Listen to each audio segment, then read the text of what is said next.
Comentários sobre o Viver. Livro de Jiddu Krishnamurti. 23. Crença. Andávamos pelos altos das montanhas e o tempo estava muito seco.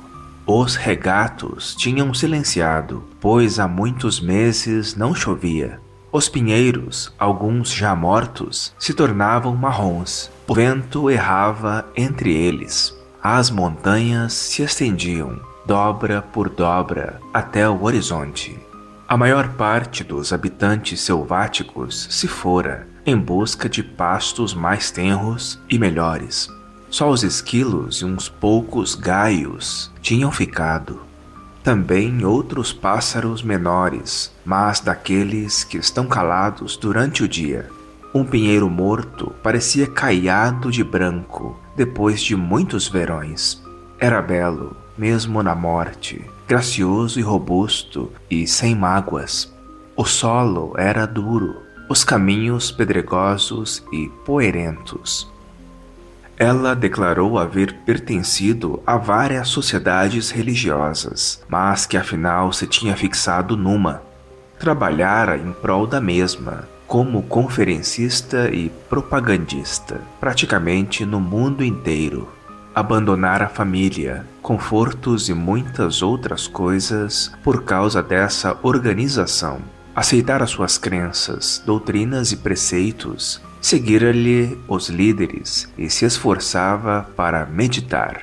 Gozava do melhor conceito entre os membros e bem assim entre os líderes. Mas agora, prosseguiu, depois de ouvir o que eu dissera a respeito das crenças, das organizações, dos perigos da automistificação, etc., retirara-se daquela organização e suas atividades. Não estava mais interessada em salvar o mundo, cuidava de sua pequena família e seus problemas, e experimentava apenas um interesse remoto pelo mundo atribulado.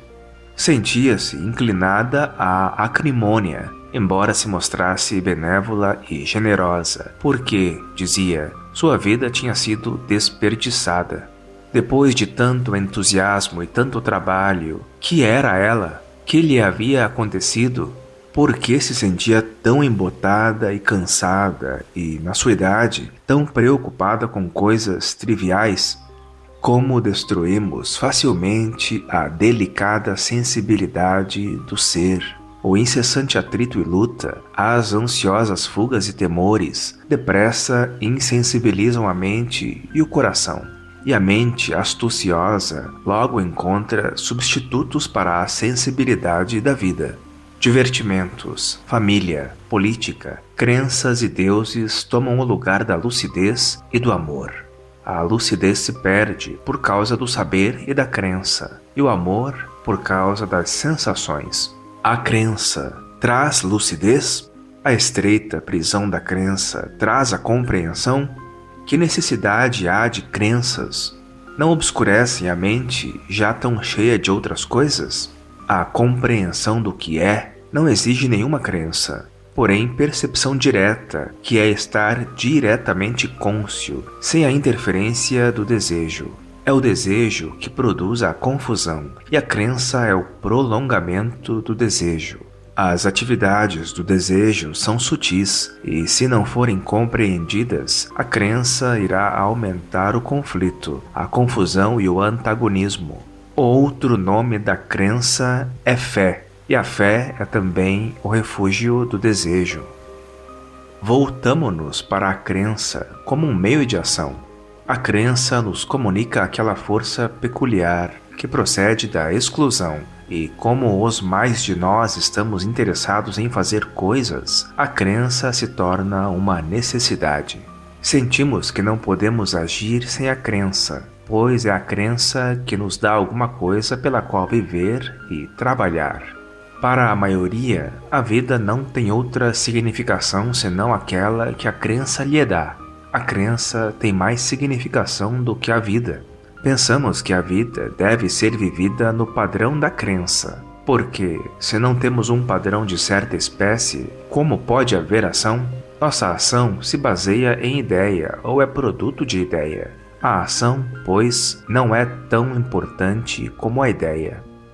As coisas produzidas pela mente, por mais brilhantes e nobres que sejam, poderão em algum tempo produzir a integridade da ação, uma radical transformação do nosso ser e, consequentemente, na ordem social? A ideia é o meio da ação? A ideia pode produzir uma certa série de ações, mas isso é mera atividade, e a atividade é coisa completamente diferente da ação. É nessa atividade que estamos aprisionados. E se, por uma razão qualquer, a atividade cessa, então nos sentimos perdidos e a vida se torna sem significação, vazia.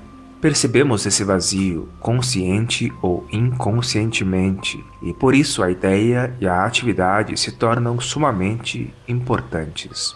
Enchemos esse vazio com a crença, e a atividade se torna uma necessidade embriagadora. Por causa dessa atividade, estamos prontos a renunciar, a ajustar-nos a qualquer desconforto, qualquer ilusão.